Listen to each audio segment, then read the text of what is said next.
पंचगंगा नदीकाठच्या पेरूच्या बागेतील मंदिर गायब करणाऱ्यांची चौकशी करा.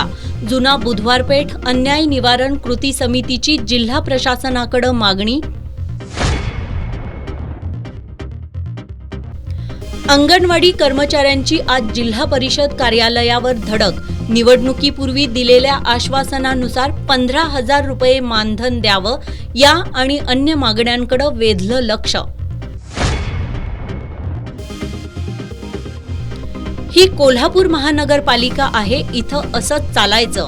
पाणी बिलाच्या आकारणीतील तफावतीबद्दल विचारणा केली असता महापालिकेच्या एका वरिष्ठ अधिकाऱ्याचं बेजबाबदार उत्तर.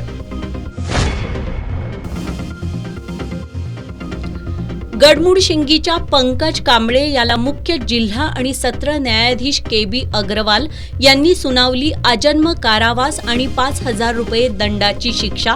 5 वर्षांपूर्वी चोरीच्या संशयावरून ऋषिकेश कांबळे या तरुणाचा खून केल्याचा आरोप सिद्ध.